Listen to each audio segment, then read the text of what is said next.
Boleh.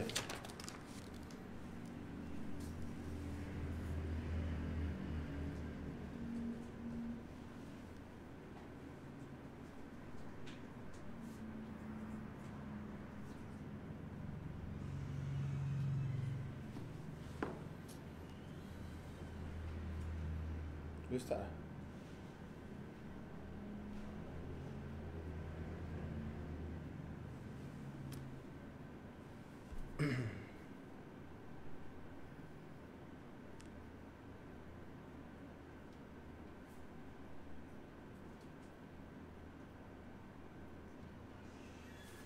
Bismillahirrahmanirrahim. Assalamualaikum warahmatullahi wabarakatuh. Innal hamdalillah nahmaduhu wa nasta'inuhu wa nastahdihi wa nastaghfiruh. Wa na'udzu billahi min shururi anfusina wa min sayyiati a'malina. Man yahdihillahu fala mudilla lahu wa man yudlilhu fala hadiya lahu.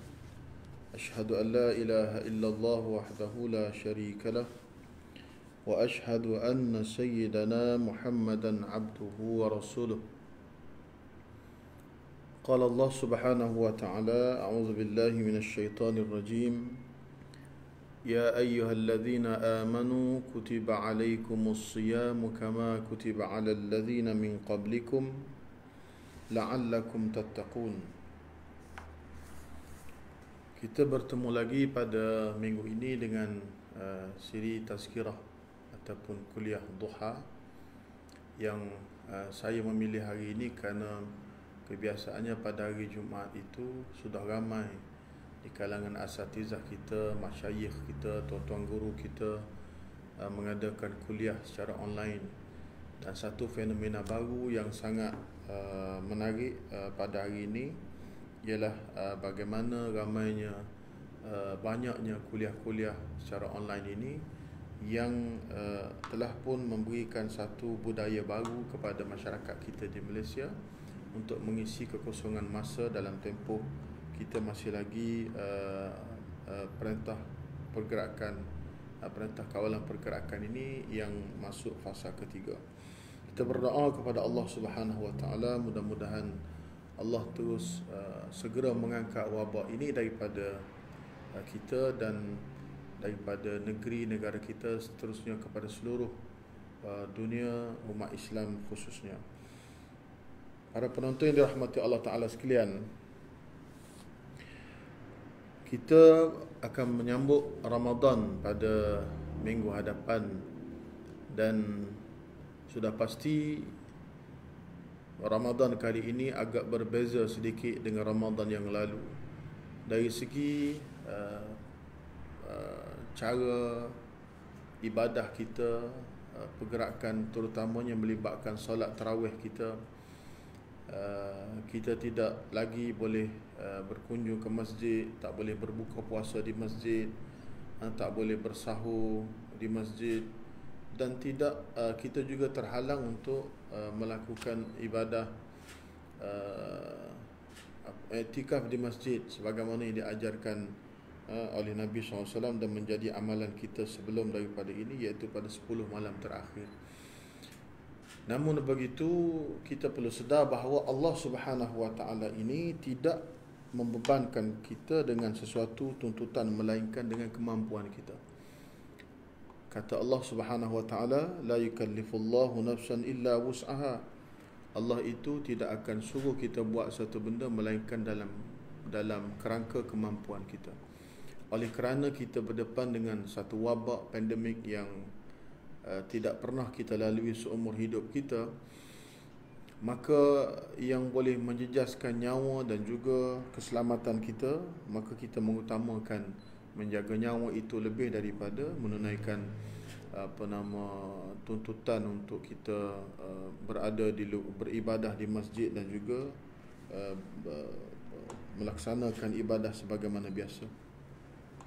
InsyaAllah mudah-mudahan Allah Ta'ala memberikan ganjaran yang terbaik kepada kita berdasarkan kepada apa yang disebutkan oleh Nabi SAW. Nabi menyatakan dalam satu hadis, kata Nabi SAW,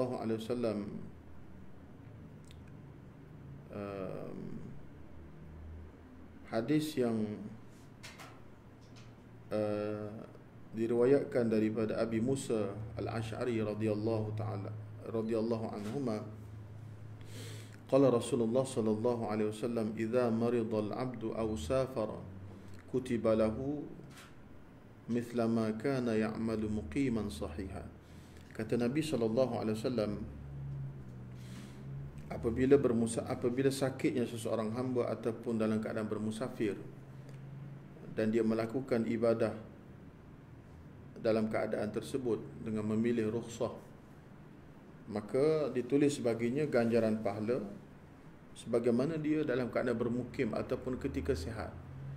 Oleh kerana kita ni dalam keadaan yang terhalang, dalam sebuah hadis yang lain yang diriwayatkan oleh Ibnu Abbas radhiyallahu anhuma, bahawa Nabi sallallahu alaihi wasallam bersabda, man sami'a an-nida falam yujibhu fala salata lahu illa min udhrin. Qalu ya Rasulullah wa mal udhru? Qala khaufun aw marad. Barang siapa yang mendengar azan tetapi tidak menjawabnya, yakni tidak datang menunaikannya di masjid tempat azan itu dilaungkan, maka tidak ada solat baginya melainkan kerana uzur. Lalu para sahabat bertanya kepada Nabi SAW, apakah yang dimaksudkan dengan keuzuran itu? Baginda menjawab, ketakutan ataupun sakit. Oleh kerana kita sedang berdepan dengan wabak yang sangat menakutkan, berjangkitnya wabak ini kepada kita membawa kepada mati. Bukan salah langkah tu kita sakit, bukan salah langkah tu kita akan sakit biasa-biasa, bahkan tersalah salam, tersalah bercakap, salah bersentuh dengan individu yang dijangkiti dengan virus COVID-19 ini boleh membawa kepada maut. Bayangkan betapa mudahnya virus ini berjangkit, dan kita juga berdepan dengan risiko yang sangat besar, iaitu akan berdepan dengan mati. Pada kali ini insya-Allah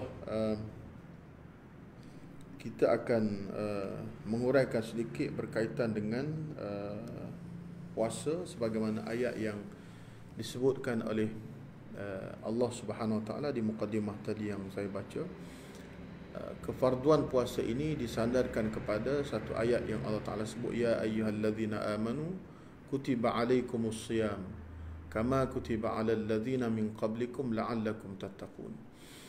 Kita melihat Allah Subhanahu Wa Taala mensyariatkan ibadah Ramadan ini dengan tujuan yang sangat besar, dan tujuan tersebut membawa kepada satu tujuan yang sangat besar juga, iaitu mendapat syurga Allah Subhanahu Wa Taala. Allah Taala sebut, wahai orang-orang yang beriman, difardukan kepada kamu berpuasa di bulan Ramadan selama sebulan sebagaimana pernah difardukan kepada umat terdahulu.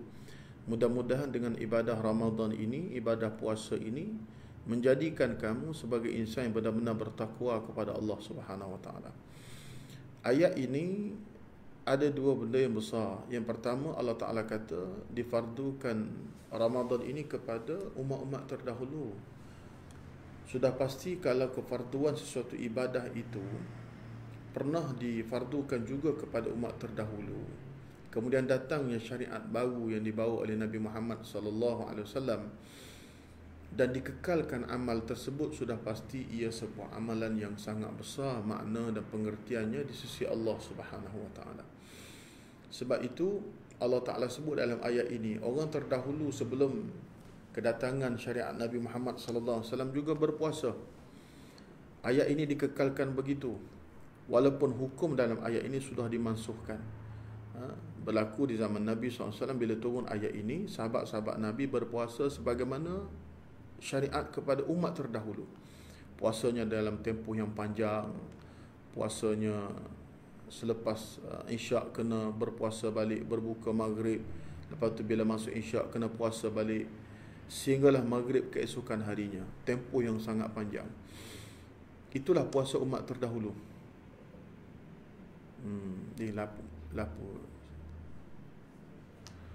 Itulah puasa umat terdahulu yang sangat panjang tempohnya.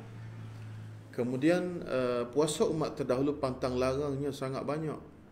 Ada yang di kalangan sahabat yang bila berpuasa saja sampai tak sempat nak berbuka puasa, tiba-tiba dah kena puasa balik. Ada di kalangan sahabat yang jatuh pengsan, ada yang sakit dan sebagainya. Cerita tu semua sampai kepada Nabi SAW di permulaan turunnya syariat berpuasa ini. Begitu juga ada di kalangan sahabat Nabi yang melanggar pantang sewaktu berpuasa, iaitu pantangnya kalau puasa sebulan tak boleh bersama suami isteri siang dan juga malam. Ada di kalangan sahabat yang melanggar pantang ini. Cerita itu juga sampai kepada Nabi SAW. Tetapi oleh kerana ini ayat yang Allah Ta'ala perintahkan mesti berpuasa sebagaimana umat terdahulu berpuasa, Nabi tak boleh kata apa. Tetapi Rasulullah SAW, seorang Rasul disifatkan oleh Allah Subhanahu Wa Ta'ala yang sangat sayang, yang sangat caring, yang sangat mementingkan soal umat dia. Laqad ja'akum rasulun min anfusikum azizun 'alaihi ma 'anittum harisun 'alaikum bil mu'minina raufur rahim. Nabi sangat sayang kepada umat dia. Walaupun diadu oleh sahabat Nabi beratnya ibadah puasa ini sehingga lama tempohnya, pantang larangnya sangat berat juga, Nabi tak boleh kata apa sebab ini adalah perintah Allah Subhanahu Wa Ta'ala. Pun begitu dalam hati Nabi sifat sayangnya Nabi kepada umat ini, sehinggalah Allah Subhanahu Wa Ta'ala menurunkan ayat uhilla lakum lailatas siyamir rafathu ila nisaikum hunna libasul lakum wa antum libasul lahun, sehinggalah kepada ayat kulu washrabu hatta yatabayyana lakumul khaytul abyadu minal khaytil aswadi minal fajr thumma atimmus siyama ila al-lail. Allah Ta'ala turunkan ayat dihalalkan pada waktu malam untuk kamu bersama dengan suami isteri dan kamu makan dan minumlah sehingga selesainya fajar, sehingga jelasnya fajar, sampai subuh kita boleh makan, dan malam itu kita bebas untuk bersama sebagaimana yang sebelum ini ada pantang di bulan Ramadan. Lepas turunnya ayat ini tidak ada lagi pantang, dan tempoh untuk berbuka itu pun lagi panjang, daripada maghrib sampailah waktu subuh. Bayangkan betapa ringannya syariat yang Allah Ta'ala fardukan kepada kita umat Nabi Muhammad SAW. Tanda Allah Ta'ala sayang kepada umat ini, dan Allah Ta'ala utuskan Nabi juga yang sangat penyayang kepada umat dia. Cuba bayangkan kalaulah kita ni kekal dengan pantang itu, kita juga kekal dengan puasa dalam tempoh yang panjang, sudah pasti sangat membebankan kepada kita. Dalam keadaan berpuasa macam ni pun ada juga kes-kes yang tak berpuasa. Apatah lagi kalau berpuasa sampai 22 jam, 23 jam, itu selagi sangat membebankan kepada kita. Alhamdulillah, walaupun ayat ini kita masih lagi baca, tetapi hukum dalam ayat ini sudah pun dimasukkan. Jangan pula ada yang berpuasa sebagaimana orang dulu-dulu puasa. Ayat itu masih lagi kita baca, maksudnya masih lagi kekal begitu, tetapi hukum tersebut sudah pun dimasukkan. Dimasukkan dengan ayat mana? Ayat uhilla lakum lailatas siyamir rafathu ila nisaikum hunna libasul lakum wa antum libasul lahun. Dan makan dan minumlah sehingga terbitnya fajar, maksudnya waktu subuh. Kemudian yang kedua dalam ayat ini Allah Subhanahu Wa Ta'ala nak sampaikan kepada kita, iaitu Allah jadikan ibadah Ramadan ini la'allakum tattaqun, untuk kita menjadi insan yang benar-benar bertakwa kepada Allah Subhanahu Wa Ta'ala. Difardukan dan diprogramkan Ramadan selama sebulan untuk menjadikan kita orang benar-benar bertakwa. Kenapa pentingnya takwa? Kerana takwa inilah sebagai bekas untuk kita menerima hidayah Allah Subhanahu Wa Ta'ala. Orang yang diberi hidayah Allah Subhanahu Wa Ta'ala, orang yang diberikan dengan petunjuk Allah Subhanahu Wa Ta'ala, ialah orang yang memulakan langkahnya untuk menjadi insan yang benar-benar bertakwa. Sebab itu Allah Ta'ala jadikan Ramadan untuk memudahkan kita ini mendapat hidayah petunjuk Allah Subhanahu Wa Ta'ala. Sebab itu Allah Ta'ala kata la'allakum tattaqun, mudah-mudahan kamu bertakwa. Sayyidina Ali karramallahu wajah apabila sebut tentang takwa, kata Sayyidina Ali, tanda orang bertakwa itu boleh dilihat pada 4 perkara. Yang pertama, al-khawfu minal jalil. Takwa itu ialah takut kepada Allah Subhanahu wa taala. Maknanya kita semakin berpuasa kita, semakin beribadah kita, semakin nampak ketakutan kita kepada Allah. Semakin nampak takutnya kita benar-benar takut kepada Allah. Takut apa? Takut untuk melanggar syariat Allah. Takut terabainya tanggungjawab yang diperintahkan oleh Allah Subhanahu wa taala. Takut melakukan dosa yang ditegah oleh Allah Subhanahu wa taala. Rajinnya kita beribadah kepada Allah, banyaknya kita beristighfar, banyaknya kita bertaubat. Itu kerana apa? Kerana tanda itu takut kita kepada Allah Subhanahu wa taala. Takut kepada Allah tak sama macam takut kepada makhluk. Takut kepada makhluk, kita kalau boleh nak lari daripada makhluk tersebut. Tapi takut kepada Allah, semakin takut kita kepada Allah, semakin dekat kita dengan Allah Subhanahu wa taala. Semakin dekat kita dengan amalan-amalan yang boleh mendatangkan keredaan Allah Subhanahu wa taala. Semakin takut kita, akhlak kita semakin baik, semakin mencontohi akhlak yang diajar oleh Nabi sallallahu alaihi wasallam. Iaitu yang pertama, al-khaufu minal jalil. Tanda orang takwa, kita puasa nanti selama sebulan, melahirkan kita sebagai insan yang nampak jelas sangat kita ini orang yang benar-benar berdisiplin dengan agama, kerana kita sudah capai satu tahap, iaitu takut kepada Allah Subhanahu wa taala. Kemudian tanda takwa, kata Sayyidina Ali, yang kedua ialah ar-ridha bil qalil. Orang bertakwa ini tandanya ialah dia redha dengan nikmat pemberian Allah yang kadang-kala sedikit. Kita dalam tempoh sekarang sedang diuji dengan perintah kawalan pergerakan PKP tahap 3, kali ketiga dah, fasa ketiga. Dan ramai kita mendengar rungutan, orang tu tak dapat bantuan, orang ni tak dapat bantuan. Ada juga yang merungut kerana terhalangnya pergerakan mereka, tidak bebas. Dan ada juga yang mengatakan mereka tak boleh buat kerja macam biasa. Yang kerja kerajaan dapat juga gaji bulanan, yang tak kerja kerajaan tak boleh nak buat kerja, maka bila tak kerja tak ada gaji, seperti buruh, pekerja-pekerja yang bergantung kepada gaji harian, sangat membebankan kepada mereka. Maka dalam tempoh, walaupun begitu, kita sangat bersyukur dan berterima kasih kepada kerajaan yang hari ini, kerana apa yang diumumkan oleh Yang Amat Berhormat Perdana Menteri itu, kalau bahasa mudahnya kita cakap bahawa semua yang diumumkan itu masuk ke akaun masing-masing. Bantuan itu sampai ke rumah masing-masing. Tinggal lagi bagaimana kita untuk menguruskan jumlah bantuan yang telah pun diumumkan itu dalam pakej rangsangan pertama, kedua itu, untuk kita berjimat cermat dan menyusun perbelanjaan yang terbaik, supaya hasrat kerajaannya ialah kalau boleh setiap rumah itu ada benda yang nak dimasak, ada benda yang nak dimakan. Dalam keadaan seperti ini, barangkali terhalang daripada kebiasaan kita, maka ada juga yang tidak bebas dan tidak dapat banyak keperluan dia, maka kita redha dengan nikmat dan pemberian Allah Ta'ala ini yang sedikit. Ini juga proses untuk mengajar diri kita supaya bertakwa kepada Allah.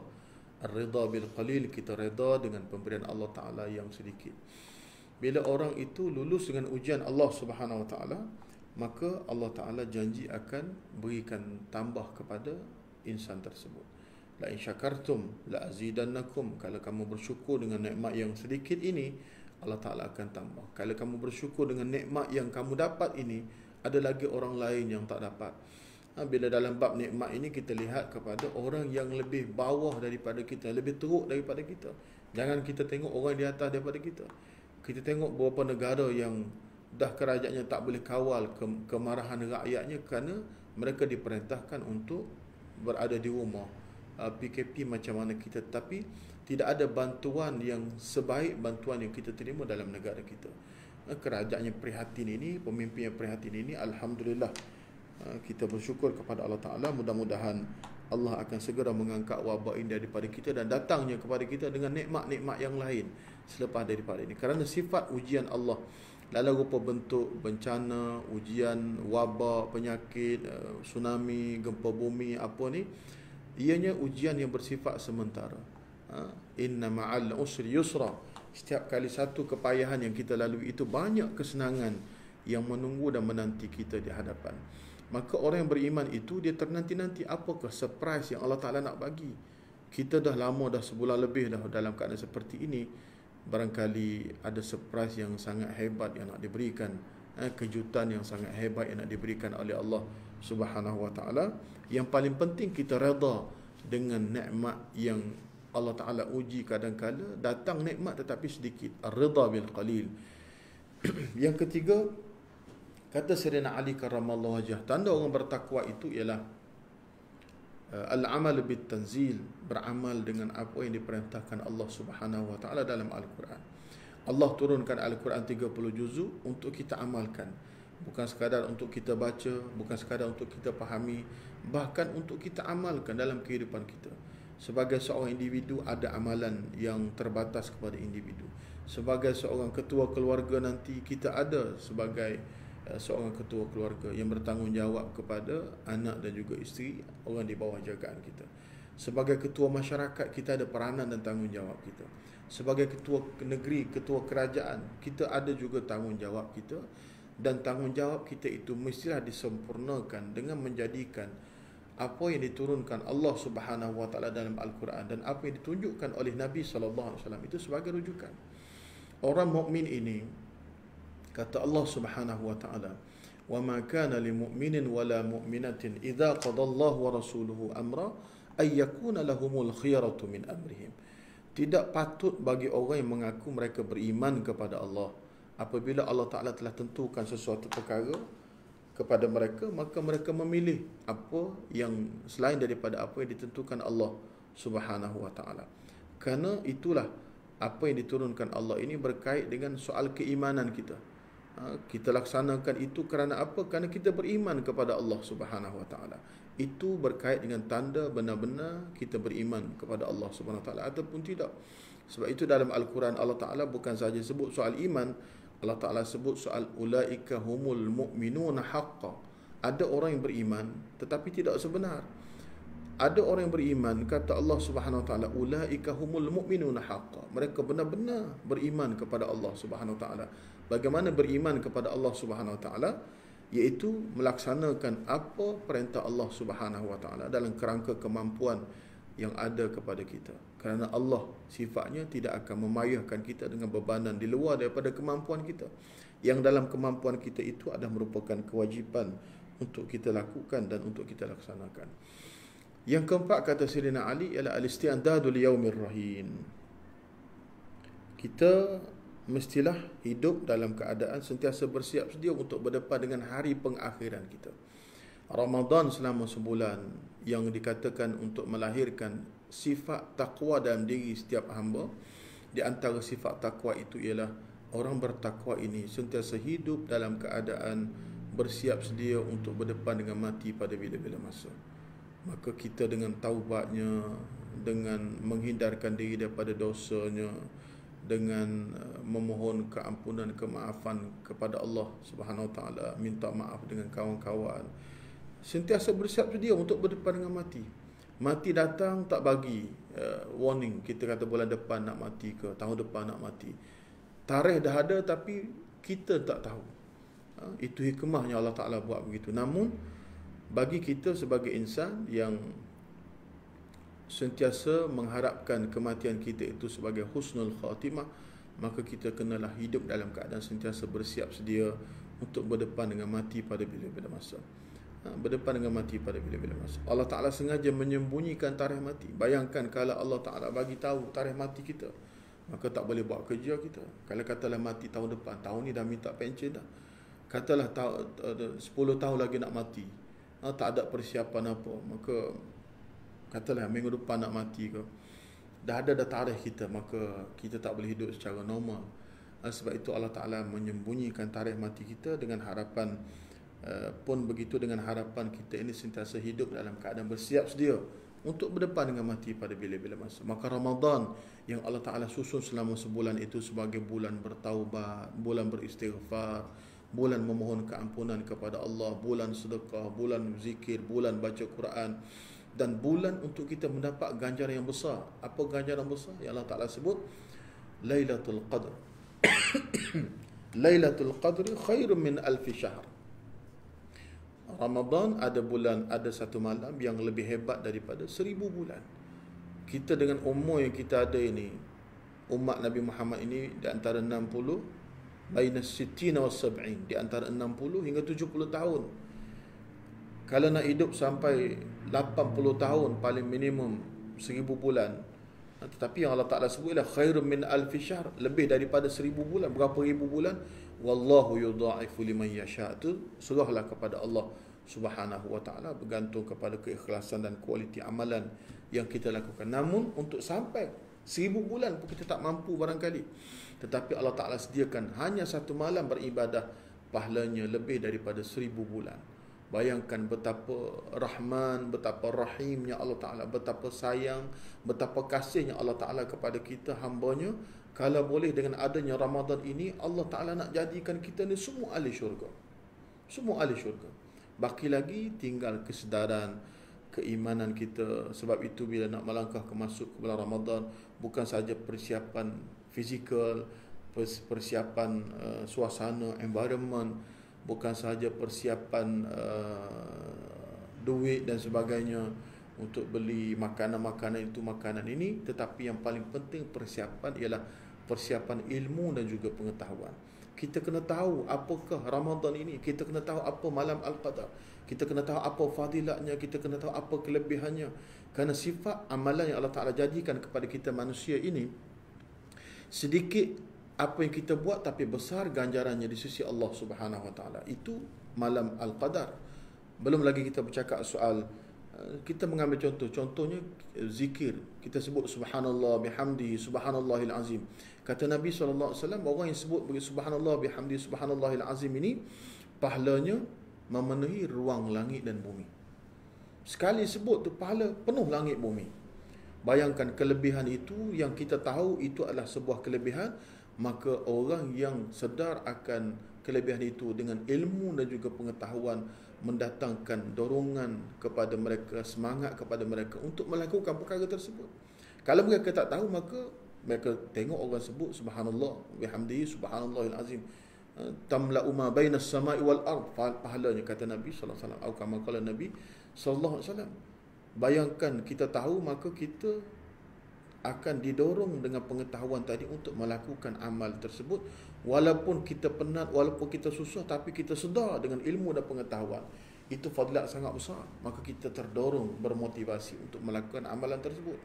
Begitu juga dengan banyak fadilat-fadilat yang berkaitan dengan Ramadan ini. InsyaAllah kita akan sebut secara lebih spesifik dalam kuliah yang akan datang, insyaAllah. Kemudian, mengapa perlunya takwa ini? Kata Allah Subhanahu wa Ta'ala, "Dzalikal kitabu la raiba fihi hudal lil muttaqin." Al-Quran itu diturunkan Allah, tidak ada ragu lagi padanya. Kitab yang tak boleh diubah, tidak sebagaimana kitab-kitab yang lain yang belum tentu bersih daripada segala fakta palsu, penyelewengan dan sebagainya. Al-Quran ini tak boleh diubah. "Inna nahnu nazzalna dzikra wa inna lahu lahafizun." Kata Allah Subhanahu wa Ta'ala, kami yang turunkan Al-Quran, dan kami akan jaga ketulinan Al-Quran ini sampai hari kiamat. Alhamdulillah. Sebab itu kita diajar oleh Allah Subhanahu wa Ta'ala, di antara syukur yang kita kena ucapkan ialah alhamdulillahilladzi anzala ala 'abdihi alkitab wa lam yaj'al lahu 'iwaja. Bersyukur kita kepada Allah yang menurunkan Al-Quran ini, yang tidak ada dalam Al-Quran satu perkara pun yang tak betul, yang salah, yang cacat dan sebagainya. Bayangkan kalau Al-Quran itu boleh diubah.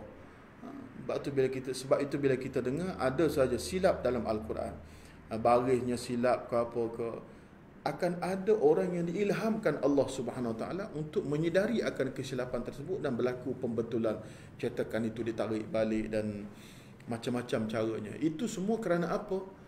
Kerana Allah Ta'ala dah beri jaminan dia yang turunkan Al-Quran dan dia akan jaga Al-Quran sampai hari kiamat. Sebab itu kita bersyukur kepada Allah kerana adanya Al-Quran. Baik, balik kepada ayat tadi. Allah Ta'ala sebut Zalikal kitabu la raiba fi hudal lil muttaqin. Quran ini turun, tidak ada ragu lagi padanya. Kita alhamdulillah berterima kasih kepada Allah banyak-banyak. Hudal lil muttaqin. Sifat Al-Quran itu akan memberi petunjuk kepada insan yang bertakwa kepada Allah. Bayangkan orang yang bertakwa lalui proses Ramadan selama sebulan, termasuk golongan yang bertakwa, menepati ciri-ciri yang disebutkan tadi, maka Allah akan berikan kepadanya dengan hidayah dan juga petunjuk. Sidang penonton yang dirahmati Allah Ta'ala sekalian, kita ini kalau tidak kerana Allah menyusun perjalanan kita, tak tahulah apa nak jadi pada kita. Sebab itu, di antara doa yang kita kena banyak minta dengan Allah, tambah-tambah kita dalam suasana seperti ini, ujian yang berat, amanah yang berat, bebanan tugas yang dahsyat beratnya, Allah Ta'ala ajar, Nabi SAW ajar kepada kita, Ya Hayyu Ya Qayyum birahmatika astaghith aslih li sya'ni kullah wala takilni ila nafsi tarfata ain wala aqalla min dhalika ya ni'mal mujib. Kata Nabi SAW mengajar kepada kita supaya kita bergantung harap kepada Allah. Kita sebut Ya Hayyu Ya Qayyum, wahai Tuhan yang Maha Hidup, Tuhan yang berdiri sendiri, birahmatika astaghith, dengan rahmatmu kami mohon, aslih li sya'ni kullah, perelokkanlah diriku, uruskanlah diriku, aslih li sya'ni kullah, semua sekali. Kita minta dengan Allah supaya susun perjalanan hidup kita ini dengan yang terbaik. Aslih li sya'ni kullah, semua sekali. Tidak kata waktu tengah hari Allah Ta'ala susun, malamnya kita buat sendiri. Tak. Kita nak sepanjang umur kita di dunia ini, Allah Ta'ala susun perjalanan hidup kita dengan perjalanan yang terbaik. Allah Ta'ala bantu ringankan bebanan kita. Allah Ta'ala bantu kita untuk melaksanakan amanah yang berat. Allah Ta'ala bantu kita untuk berdepan dengan ujian yang berat. Kita sebut aslih li sya'ni kullah. Ya Allah, tolonglah ya Allah, susun perjalanan hidup aku ini dengan perjalanan yang terbaik. Wala takilni ila nafsi tarfata ain. Jangan kamu serahkan kepada diriku untuk menguruskan aku sendiri. Tarfata ain, walaupun sekelip mata. Sekelip mata kita, Allah Ta'ala serah pada kita untuk uruskan kita sendiri, perjalanan hidup kita, masa depan kita, hal yang berkaitan dengan kehidupan kita. Sekelip mata pun tempohnya kita tak mahu urus diri, kita nak Allah yang menguruskan perjalanan hidup kita. Wala aqalla min dhalik, kalau ada tempoh yang lebih sedikit daripada sekelip mata berkelip, itu pun kita tak mahu Allah Ta'ala tinggalkan kita. Kita nak Allah yang menguruskan kehidupan kita. Bayangkan kita sebut begini, Ya Hayyu Ya Qayyum, setiap malam kita bangun solat di waktu malam, kita merayu kepada Allah Subhanahu Wa Ta'ala, kita merintih di hadapan Allah Subhanahu Wa Ta'ala. Sudah pasti inilah yang menjadi antara kemustajaban dan keberkatan kepada hajat dan cita-cita yang kita pasangkan dalam diri kita. Yang paling penting ialah Allah Subhanahu Wa Ta'ala uruskan diri kita.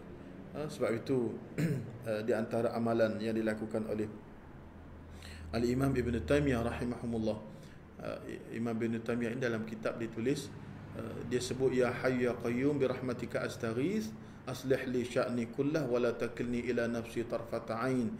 Dia baca munajat ini 40 kali selepas solat sebelum subuh sehinggalah diiqamah.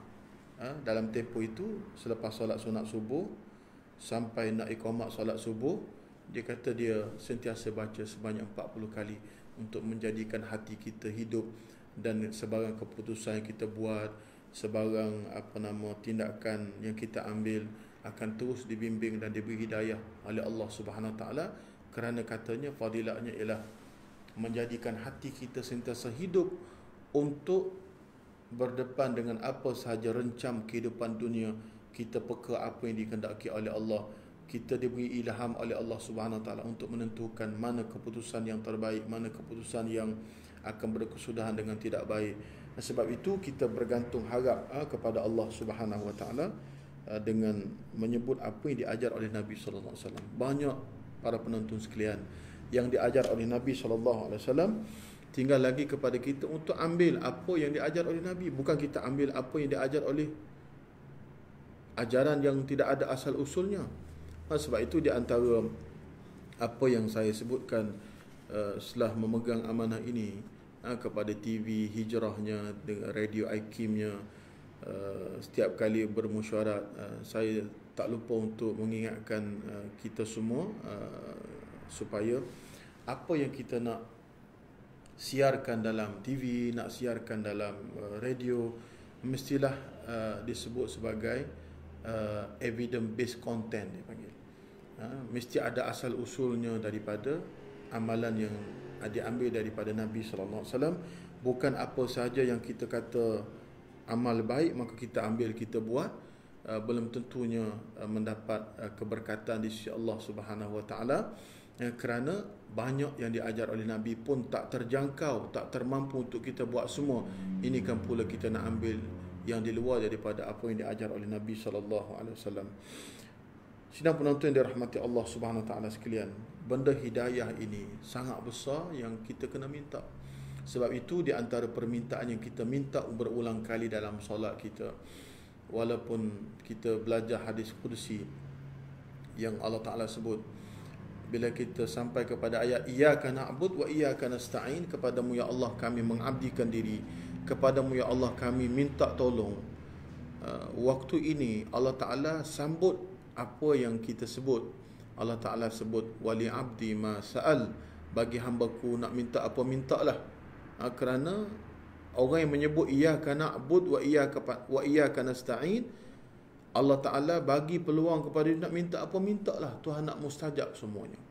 Wali abdi ma sa'al, kata Allah, wali abdi ma sa'al, bagi hambaku yang sebut iyyaka na'bud wa iyyaka nasta'in dengan penuh sedar, dengan penuh kepahaman, dengan penuh pengetahuan, dengan penuh ilmu, maka Allah Ta'ala kata wali abdi ma sa'al, wahai hambaku yang menyebut sedemikian, mintalah kamu nak minta apapun, Allah akan perkenankan permintaan kamu.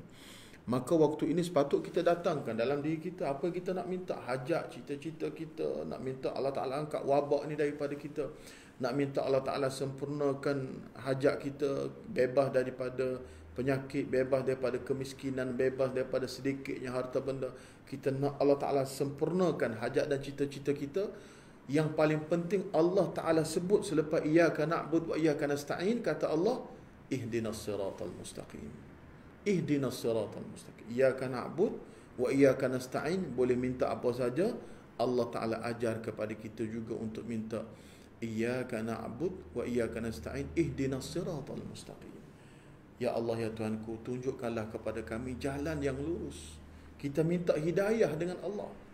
Selain daripada kita nak minta hajat, cita-cita kita, keduniaan, semua ni, yang paling penting Allah Ta'ala kata hidayah Allah. Mintalah hidayah Allah Subhanahu Wa Ta'ala. Kerana bila kita dapat hidayah Allah, kita akan dapat semuanya. Kita akan dapat dunianya, kita akan dapat akhiratnya. Tanpa hidayah Allah, orang yang dapat kuasa tak ada hidayah, maka dia akan guna kuasa dia menyimpang daripada ketentuan dan landasan agama Allah Subhanahu Wa Ta'ala. Orang dapat harta tak ada hidayah, maka dia guna harta dia untuk melakukan perkara yang tidak mendatangkan redha Allah Subhanahu Wa Ta'ala. Orang yang dapat pangkat tiba-tiba tak ada hidayah, maka pangkatnya digunakan semata-mata untuk keduniaannya.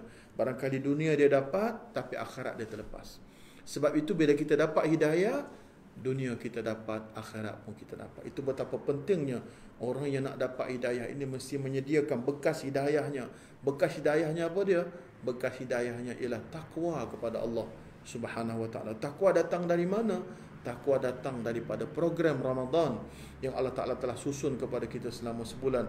InsyaAllah kita akan melangkah masuk ke bulan Ramadan pada minggu hadapan. Sidang penonton yang dirahmati Allah Subhanahu Wa Ta'ala sekalian, mengapa Allah Subhanahu Wa Ta'ala programkan kepada kita Ramadan? selain daripada hidayah, ialah untuk mempermudahkan kita mendapat syurga Allah Subhanahu wa taala. Bayangkan Ramadan, orang jadi bila dah masuk Ramadan, futihat abwabul jannah wa ghulliqat abwabun nar wa sulsilatis syayatin.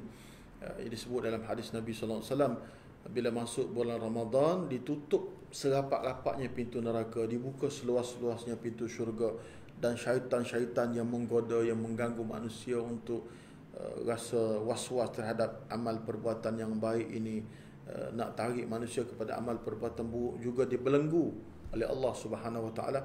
Mengapa dijadikan begini?